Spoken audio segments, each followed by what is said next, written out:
Hello, everyone. Welcome to the very special edition of Rooster Teeth podcast. This week, we're joined by Mr. Bernie Burns, Hello. Matt Hullum, CEO, Gray Haddock, supervising producer, and Gus Sorolla, as usual. And, I don't know, there's some of you, I'm sure, that are watching the podcast who might not read the website or might not follow us in various forms of social media, but for those of you who weren't aware already, last Thursday, our dear friend Monty Ohm had a simple medical procedure, and afterwards he had an extreme allergic reaction. He lost consciousness, and over the course of the last week, he's been hospitalized. He did not regain consciousness, and we are very sorry to say that Monty passed away yesterday, Sunday, February 1st, at about 4:34 in the afternoon. And so last week we missed the podcast. We did not have a live edition of it. We showed the PAX panel because we were dealing with this crisis at that time, but we weren't yet comfortable enough to really talk about it publicly because when Monty lost consciousness, he didn't really have a chance to tell us what his wishes would be, so we wanted to respect his privacy as much as we could. That being said, if we missed 2 podcasts in a row on Monty's behalf, I don't think Monty would have liked that very much. I don't think he would have. No, I don't. Despite the fact he, didn't feature regularly on the podcast, he was here most Mondays, mooching pizza or watching off on the sides over here. Or he would be in his office, and as he always did, he always was watching something and making something at the same time. That was kind of his MO. And he'd have the Rooster Teeth podcast on, and then he would stop to make sure to tweet at me that we'd already talked about this, or tell me in a way that I was wrong. But he also had suggestions when we were looking for something to talk about. Monty also had suggestions all the time of talk about this or do that as well. And sometimes listening very loudly in that little room back there. I was always concerned there was going to be a feedback loop that was emanating from Monty's corner in the podcast. Jack wrote a journal talking about some of his memories of Monty today, and he posted it on the website. And he told a story I'd forgotten about, which was when we were out shooting the first immersion, which was the video game car. That we were between takes and we were between setups, and we were all standing around. And we were like, "Do you hear heavy metal music? Where is that coming from?"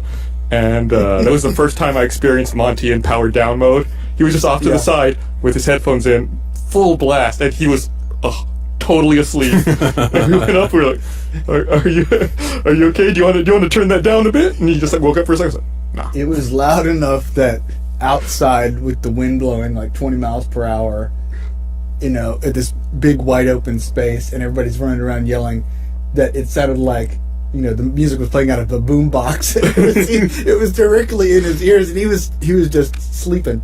It was amazing. He was just out. Yeah, he was hilarious. I starting to wonder if I have to keep a tradition over in the animation department of just blasting that sound system from time to time, just to kind of keep everyone going. Yeah, should be a rite of initiation, during an all-nighter, the newest person on the team has to wear the headphones and sit there and animate. The crazy thing is where we filmed Immersion, we didn't realize at the time, but it was a block away from where we are now. Mm-hmm. We came out to the old airport because it was the only tarmac where we thought we could run this truck privately without the cops stopping us, with our blow-up dolls and Monty and Frank dressed as Yakuza. They beat the shit out of you. I was going to say, he beat the shit out of me. He did not pull punches. He got me good. I had a bad bruise on my side from where he kicked me for a week and a half after that. That was a very physical shoot. I remember Jack also got a horrific sunburn. I'm surprised you remember anything else, Jack, from that experience. But also we hadn't been working with Monty. We worked with Monty for a while, I guess, at that point, but not doing much stuff out of the office. Have we made that short? So here's the deal. That? So the first PAX East was when we showed the pilot episode of Immersion. It was also the first time we debuted Monty's work. That's right. So Monty had been working for us in total secret for 6 months. Yeah. So we've been working with him, but we hadn't done that much outside of the office. And you never know if somebody, when you go out on set or in the field, what their personality is going to be like, how it's going to be different than in the office, and it turns out he's just as crazy outside the office as he was in, and really enjoyed beating you guys up. Yeah, that was a fun day. To show how unfamiliar we were with Monty at the time, I said I felt nervous by asking him to play like essentially an Asian character in a sketch. So I asked him that. Of course, he was completely fine with it. And then I asked him, "Do you have like a crazy suit that you could wear? Something like really high fashion?" I never, because I didn't know at that point in time. That was before I had seen Monty. His response was, "How many do you need?" Let me show you my collection of wigs that I have.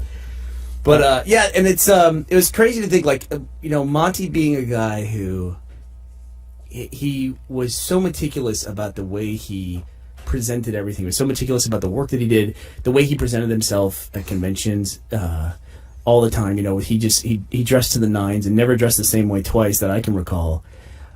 It was amazing to me that somebody, knowing him now in hindsight, that he could go 6 months with like zero limelight, working so hard, and just knowing that this moment was coming, I was thinking about that today. I was thinking about the time we premiered his work there at PAX East, at the first PAX East. And I never thought about it until today. Like, that's the building where I met him for the first time. I met him at Anime Boston in 2007. Right. The week that he had released Haloid. And I remember we saw it and we shared it all amongst the office like crazy. And I think independently, all of us emailed him immediately saying, "You need to come work for us." And it's one of the few fanboy moments I've ever had at a convention. Was he emailed me back, and I was like, "I'm going to get to meet Monty." Yeah. Like I was so excited about it, and he came by the booth, and we went off and got like coffee there in the convention center. And we talked for like an hour about his process and how he did things. So it was really cool. 3 years later, he didn't come work for Rooster Teeth immediately. He went and worked in the video game industry. But he eventually came back, and it was cool 3 years later to have the big unveiling and be there with him, when we showed off the warthog breaking through the wall. Well, that was funny, too, because I think everybody did email him immediately and was like, "You're badass, you got to come work for us." But then there was a conversation that we had where we were like, "Yeah, so, we should do stuff together." And he was like, "Okay, cool." And then that was it. And then he went and took the job at the video game. He went to work for Midway. And then later he said to us, "Oh, you guys were trying to hire me? I thought you were just like messing around." Like, what did you think we were calling you? I didn't know what your plans were for. Oh, cool. Okay, well, so let's work together now. So, and it was years later. He went to work for Midway and then moved out to the West Coast after he changed jobs in the video game industry. And that's when I caught up with him again. Is Kale Anonymous, who used to run, is it Etsy? Is that how you say it? Etc. at Machinima. He had a panel, and he invited me to be on it. And I was like, "Oh man, I've never been on a panel at Comic-Con. I don't know, what's that all about?" And I looked at the list of people, and on there was Monty Ohm. And so I said, "Oh, absolutely, if Monty Ohm's going to be there, I'd love to talk to him and see what he's up to." And I think it was like 3 years after we tried to hire him the first time that we went out there, because it would have been the Buda office, Gus, and then all the way to Congress, like halfway through our stay at Congress.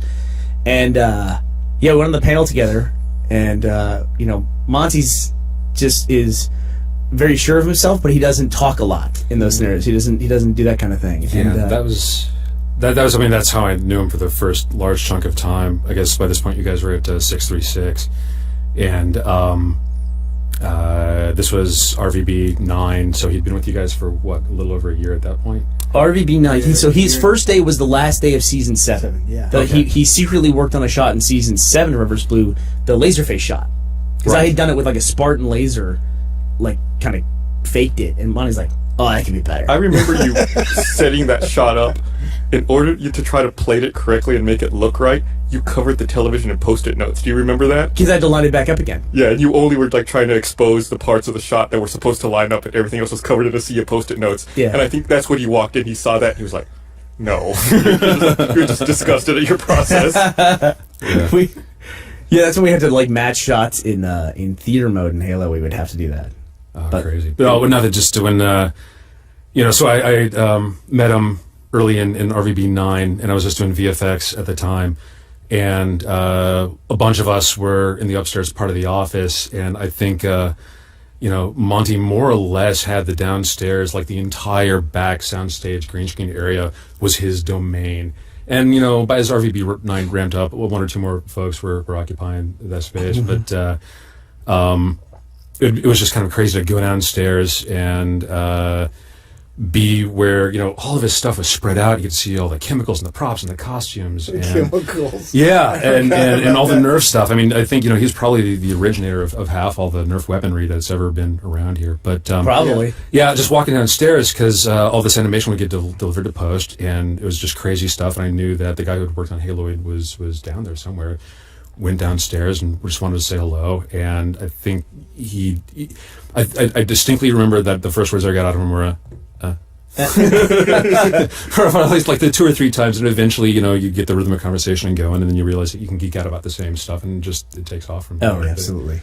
But yeah, I think he was still kind of getting used to the fact that the company was still growing, and new faces were starting to show up, and he didn't have the whole, 2,000 square foot things as his stage quite to himself anymore. But yeah, but he was never like a huge, like an orator, like a huge talker. Like at panels, he'd be very quiet. On the podcast, he was definitely somebody who was so dedicated to his work that's how he wanted to impress people, was that way. At the same time, I think everyone here can tell a story of like being here for whatever reason at like midnight or 10 a.m. or 10 p.m. one night, just for whatever reason they were here, and then they get in a 2-hour conversation with Monty about something, whether it was like Matrix movies or, Monty loved Game Grumps, or just everything and anything. Monty was constantly consuming lots of different stuff and was a huge fan of so many different things. Yeah. That's a wonderful thing about it. Just losing sense of time while talking to him was always the neatest little trick. No matter what you were going to deep dive, whatever you're going to geek out about, and then you would blink and realize that 3 hours had gone by, and then you didn't get back to your shot or whatever. So. Yeah.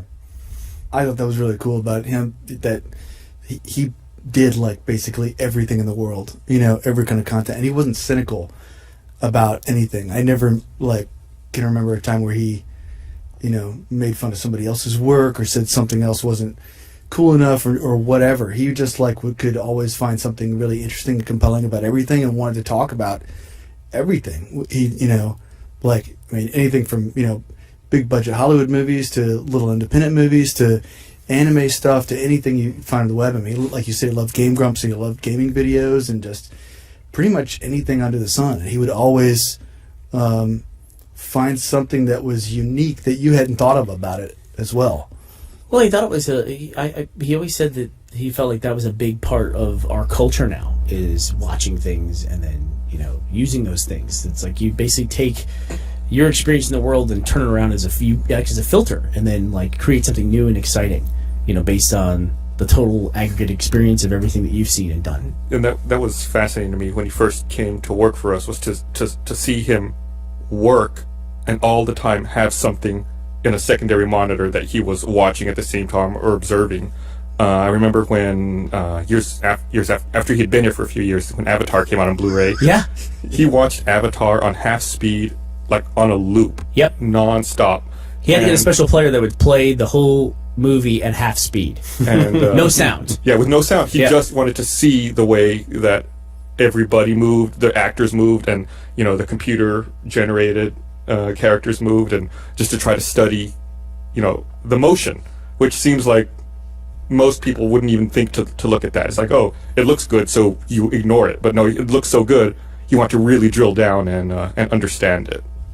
He never stopped being a student, as good as he got at everything else, that he would never stop learning, and that was something that I always found inspiring, and I know that everyone in the animation department felt the same way. And, there was nothing that didn't have any value. There was everything, no matter whether it was a Hollywood A-list title or something someone produced on their own just through online or whatever, is that there was always something that you could learn in terms of why it worked or sometimes why it didn't. And he was constantly studying. I got a chance to talk to you, and Matt, I think you did too. I got a chance to talk with Monty's older sister during this last week when she was in town to see him, and to hear about experiences when he was younger that he would just want something, not figure out how to get it, or they couldn't afford it, and he would just build it, find a way to build it himself. Yeah. And I thought it was really special to me that she got a chance to come here and look at his workspace and see how all these little contraptions and things that he's built. That you go in his office, it's all these trinkets that are disassembled and reassembled back into something else. Yeah. Or not even even trinkets from different objects. He would take apart multiple objects and then recombine them and recontextualize them into new ways. A couple stories that I heard in the last week, which explained so much. Apparently, in the household growing up, you couldn't leave him unattended with electronics because you would leave the room and then come back in. Whatever it was disassembled. So you just kind of figure out how it worked. There was another one which apparently he had a tendency to run around unclothed quite a bit as a kid, which now I get why he was running around all the time here wearing nothing but the mocap suit day in and day out. That was his mode. There was a period when he first got that mocap suit, and he was so excited about us having mocap in the office that I don't think he took the suit off for like 5-6 days straight. I don't know what was it, Jack.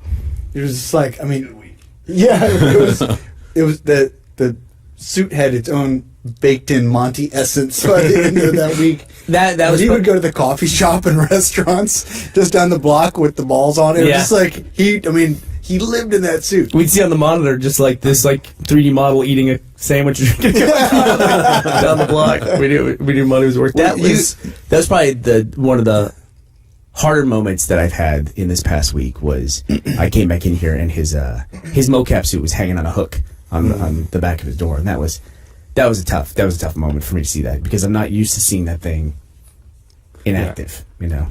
Well, then you mentioned his sister talking about her stories of him as a kid, and was talking about him just being desperate to get Lego blocks, like not a set of like Star Wars prepackaged Legos or whatever, like we buy kids today, but it's just he just wanted anything he could create with. He was like desperate to create all the time, and he's still he was that way throughout his life. He was just like desperately creating. He just like had so much that he wanted to get out, and it's like however much time he spent on it wasn't enough. And that's why he would work. He would stay up for 30 hours.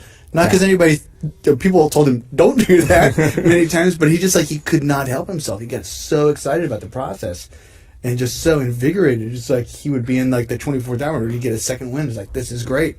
I got to keep going. This is the best thing I've ever done. He'd be so excited. You talk about how his sleep cycle was different, and the Men in Black sleep cycle is. I remember once at Ralph Ablanedo, we were down there, and it was before the studio was fully fleshed out. It was still kind of Ralph Ablanedo was our last studio. Right, it was at the old studio. Place where we were like 3 years for the last 3 years. I needed to have a meeting. We were doing planning for RTX 2012, I think, and the meeting room, the conference room was taken, and so I said, well, let's just go meet out in the warehouse space. I don't think there's anybody in there. I peeked in, there was no one there. So I sat down at a table to have a meeting, and we're like halfway through the meeting, and I adjust my feet, and I feel something under the table. Uh-oh. Like, what is that? And I looked under the table, and Monty was curled up, taking a nap. Like, I guess he was on his off cycle from his 30-hour shift, and he had just, decided to, take a nap there right by his computer. And I was like, we've been having this meeting for 15 minutes, and he hasn't stirred. He's just out. I was like, we got to go somewhere else. Normally, you just have to peel him off of his keyboard. He's just sort of, passed out right at his workstation. But, yeah. But it was one of the frustrating things about working with him too, is that he was always creating stuff, and so we'd be coming up on a major deadline. For animation, sometimes it'd be 30 weeks in a row we were working on something, and it's like, hey, there's a deadline in 2 weeks. It's like, Monty, last week of my time making these mechanized robotic angel wings, and you're like, look, I attach it to a servo and I can make them flex on their own. It's for a cosplay. And I was like, yeah, that's cool. Can you not do that for a month or so? He just built that. He just thought, it'd be cool to have a pair of robot angel wings. I'm going to do that. And he built himself. I don't know of a time that he wasn't working on 3 things at once. Mm-hmm. Yeah, constantly. Yeah. Heat of production. We could be crunching on anything, and there's the show in front of him. There's the next thing he's designing on the side. It could be ideas for a video game or what have you. And then he's always thinking 1 year out in terms of the next show he'd want to do. You talk about how he's always building things and taking things apart and putting them together. You know that emoji with the hearts for eyes? I think that was his face when he saw the 3D printer that we had that. Yeah. I said that to his sister, that the 3D printer showed up here and immediately went to Monty's desk. Somehow, I'm not sure how that happened. It's the one-man QC department for all of Maker right now. Yeah, I don't know how many times he had them on the phone where he was needing new parts because he just drove it into the ground or just finding new ways to, try and improve it. Well, if you guys obviously did this gear this way, it wouldn't have been breaking so much, blah, blah, blah. And he gave him so much feedback. It was just crazy. Mm-hmm. Yeah, the thing was constantly in production, printing, making stuff. And Yeah, it was. It was definitely a big part of Monty's life was dealing with the limitations of things. I always feel like Monty was constantly coming up about the limitations, but also having an appreciation for those limitations, because he's always thought the limitations made him that much more creative, trying to figure out how to get that boundless entertainment that he wanted to create, but within the limitations that were just forcing him by when he was making entertainment, essentially. Mm-hmm. Yeah. I mean, we saw him, and we've talked about his way to come around limitations, with creative solutions like, ripping keys off of a keyboard so that he won't hit them accidentally. That was the first experience I had with him, yeah. Yeah, I think, he came down and we bought him a really expensive, really nice laptop. Let's call it what it is. We bought him a nicer computer than anybody else in the company had at the time. It was a big deal. We were so shoestring. The company had not bought me a computer yet. I was just buying my own computer and bringing my own computer to work at this point. And we bought him this super nice laptop. I was so jealous. And literally one day later, like half the keys are ripped off. And first thing he did was take a screwdriver and jam it into the caps lock key and pop it off, and then the F1 key and pop it off. What are you doing? He's like, oh, if I hit that, then it messes up the way I work in the program. So I just want to make sure I never hit it. And I was like, that makes perfect sense. But it's so hard to look at. Yeah. And his keyboard in there right now is completely popped off. I did not know. This escaped my attention.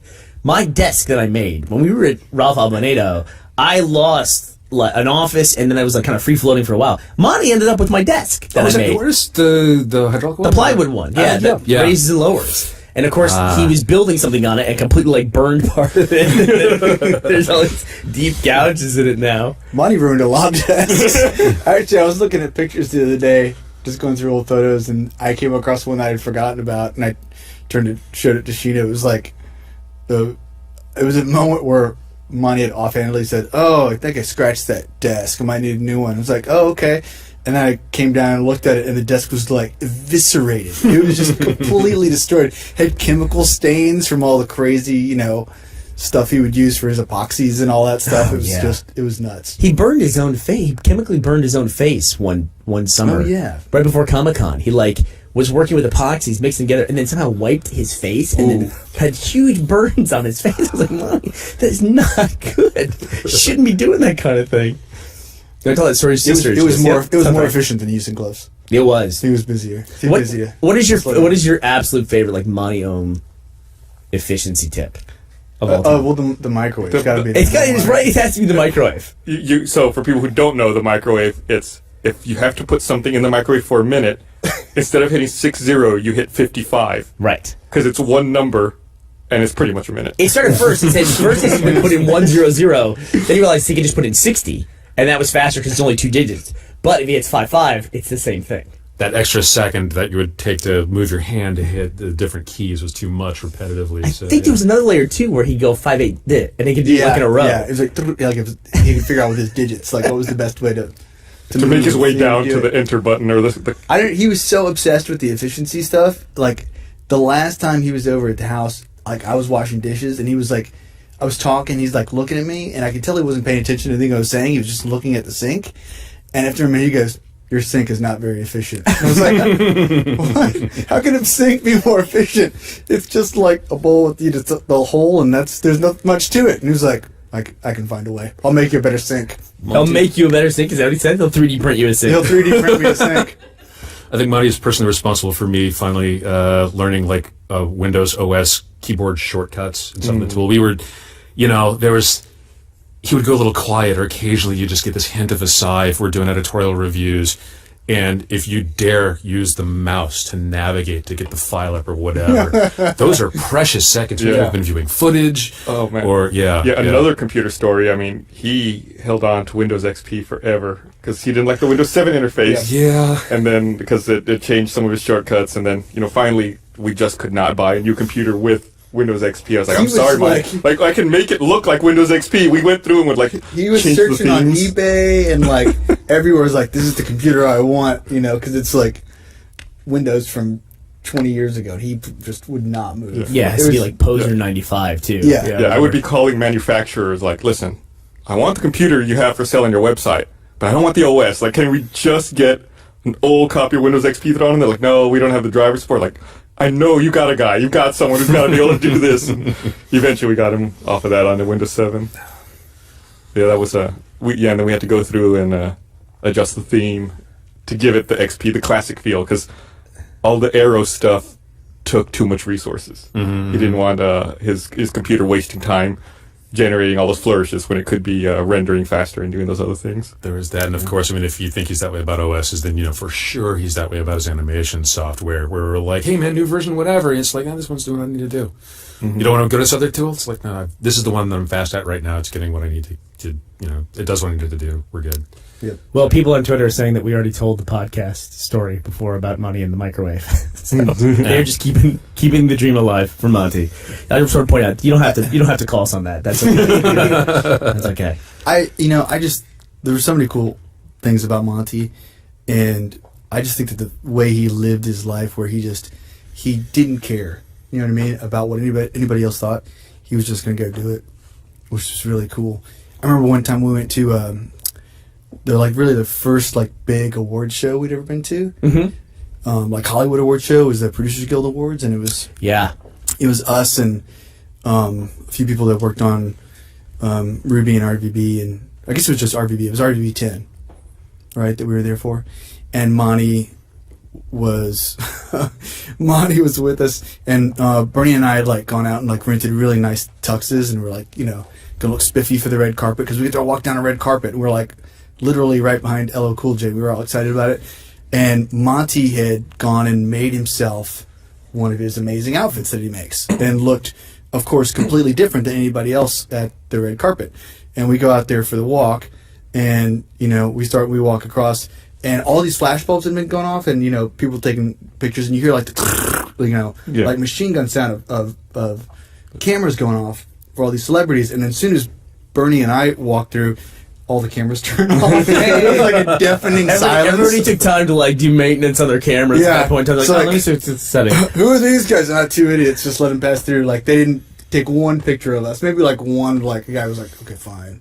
And we get to the other side, and then Monty walks up looking super cool and just like somebody out of this world. He's always walked in, he made a grand entrance. He was always prepared if a Michael Jackson or K-pop video broke out. He'd be ready.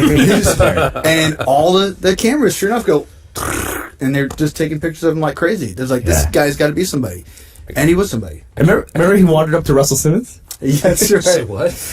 He saw Russell Simmons, world famous producer, walked up to him. He goes, I think I know him. He wandered across and said hi. Russell Simmons go, what? They looked at Mike and goes, give a little nod. I can't think of another rockstar animator. No, he was a rock star. Yeah, he was. Well, that's the thing. I mean, so the last couple of RTXs, for one thing, So I think we're gonna have to up our game in terms of our fashion sense at the conventions. Yeah. I mean, he would occasionally say something. You guys, come on, you wear this to the office every day. What do you have your Converse and your T-shirts and the jeans and whatever, and show them something special. Where are your robotic wings? You got to get on that. But his entrances at the panels were something to behold.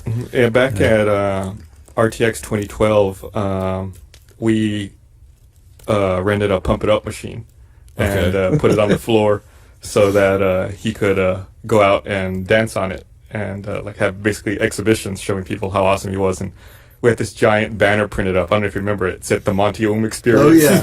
Oh, yeah.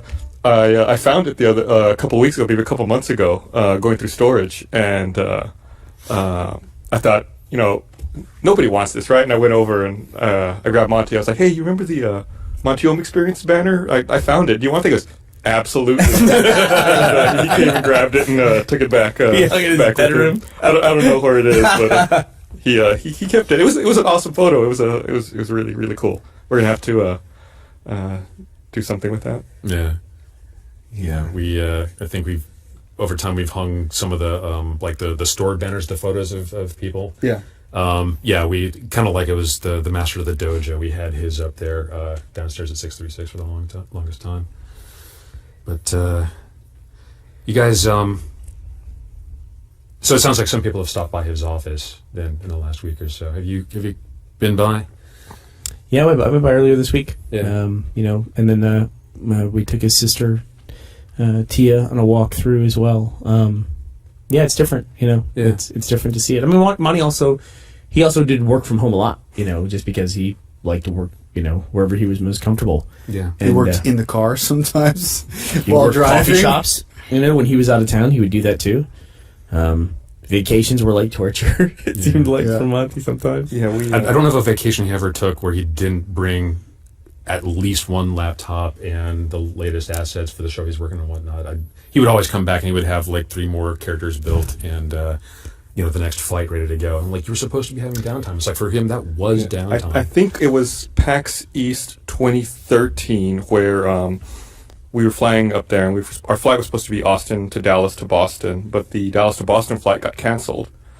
So I had to scramble, and I rebooked all of us to fly into New York, and then we had to rent a van and drive from New York up to Boston. And we were going to be premiering the Blake trailer at that PAX East, and so we landed in New York, and it's like, I don't know, it was like a 3-hour drive, I guess, to get to Boston, 3.5-hour drive. So, we got in the car, started driving, and Monty busted out his laptop, and, the whole time he worked until the laptop stopped, until, like, the battery was gone. It was like, closed it up, then he powered down. I think we have an RT Life video of that, I think Kerry's back there, and I think he just, put his head down and powered down, and Kerry started, I think it was Kerry, someone started, like, filming him just in powered down mode, and without moving his head, he just reached out and punched the camera like he knew exactly where it was. It was so badass, and I was sorry that I was driving. I only got to see it in the rearview mirror. I wish I had been back there. Yeah, he did have eyes, not just in the back of his head, like everywhere. I mean, it was crazy. We talked about before how he could watch all those monitors simultaneously, and it did seem like if there was a foreign object flying at him from somewhere, like when we were at the, I think it was PAX. It was another PAX where the guy came up and threw the lemon. The lemon punch, yeah. Oh, and God, yeah. Smack. And punched it right back at the guy. That was hilarious. Yeah. I think, that was amazing. That's one of the standout memories that I always equate with Monty. Yeah. And I feel lucky to have been on the stage. Yeah. And to have seen that firsthand. Mm-hmm. I think one of the hardest things in all this is, like Gray was saying earlier, Monty's always working on new stuff, and we've just been in the process of talking with Monty about like what was next. I mean, that's how Ruby came about, is that, Monty had done about 3 seasons on Red versus Blue, and we said, Monty, this show's going to last a long time, and you can be the lead animator for Red versus Blue for years and years, but is there anything that you want to do? And he said, let me show you this, and the first thing he showed me was a scythe that turned into a gun. And I said, okay, I'm sold. This looks good, whatever this is. And then went into it, and then he made the Ruby Red trailer himself as like a test concept. And, the stuff that Monty was working on, I think the saddest part of all of this is just, there's a lot of Ruby left that Monty's worked on. And, he's talked with us over the years and talked with his team that, basically hand-selected himself to, tell them of ideas that he had for it and places he wanted to see it go. So I feel safe in that, but I do feel sad about the loss of those things that we'll never see. That work that he just didn't have time to make. Yeah. There's I think the question, what would Monty do, is probably going to be coming up a lot. We were talking about The Office a little bit ago. There was, we were wondering, do we close the door, do we leave it open? It's like, no, we're going to leave it open. It's, if you're looking for just a little spark of crazy genius, I highly recommend just standing in there for just a moment, and seeing what shakes loose. You might find something like a desk of yours. Or if you're looking for various pieces of missing furniture.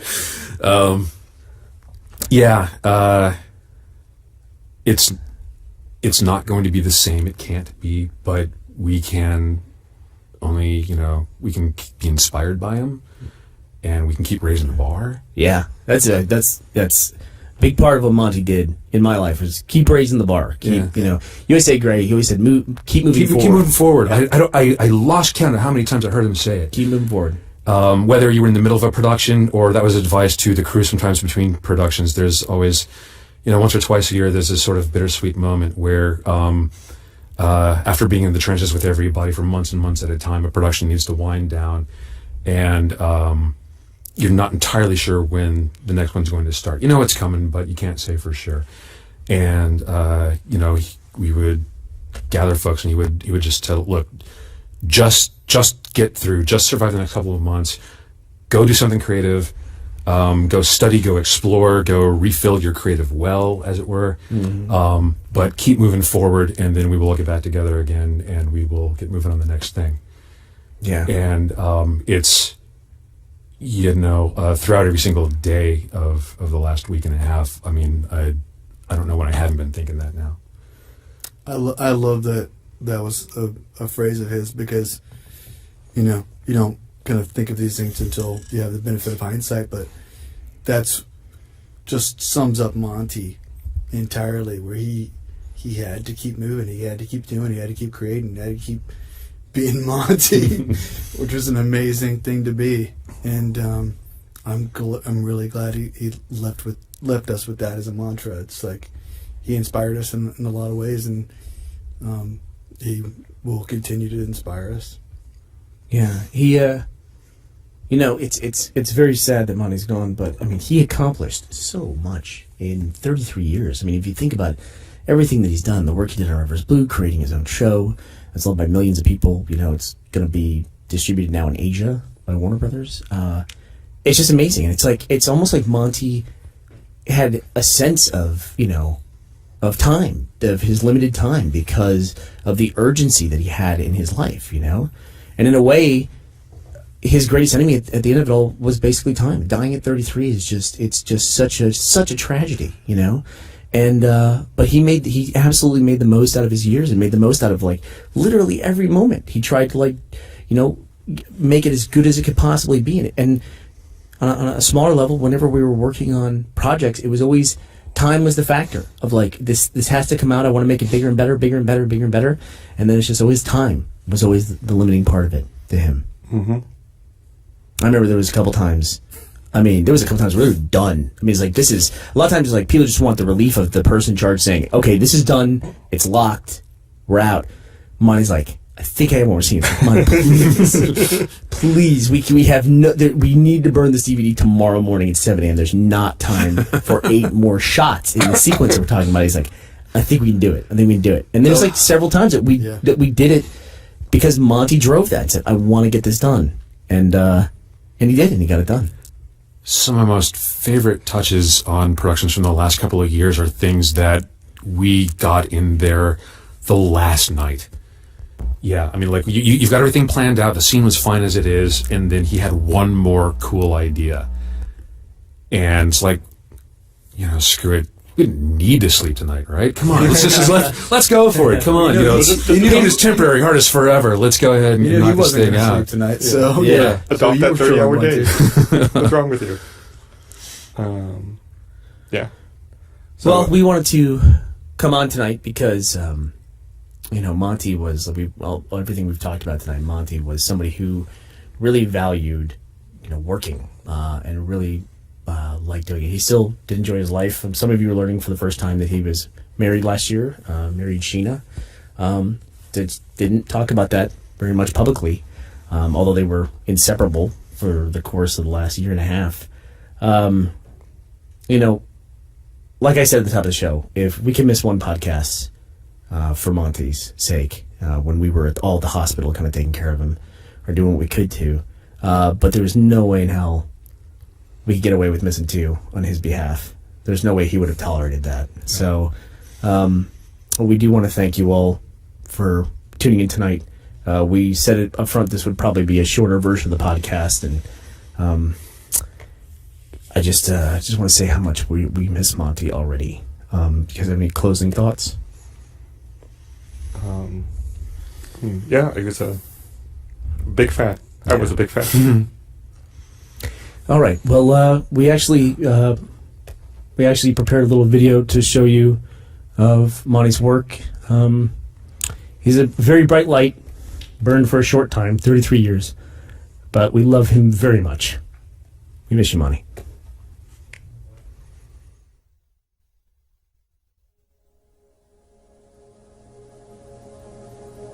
Hello, Mr. Monty Ohm. Hello, Bernie. I was very excited about the moment my first scene showed up at a convention. No one had any idea what to expect. Got a full house for the Ruby panel, RTX 2014. With Red vs. Blue and Rooster Teeth as a company, there's a lot of things we hope to create to make people happy in ways they wouldn't expect. Red, white, black, and yellow because of Asian. It's easy to forget to sleep when you're working on something cool. So you just work as hard as you can, and still there's never enough time. So the thing you gotta learn to is essentially let go. What we end up making is always larger than what we think it'll be. I do believe thoroughly in giving everything you got towards whatever you're doing at the time. My favorite thing this time around was sharing it with everyone else, my colleagues, my friends, who all worked on this project.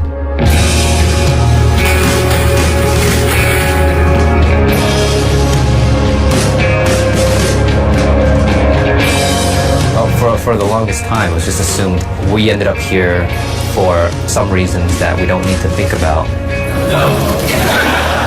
But we tend to be masters of our own fate. The only thing that stops us from doing the really cool things is time.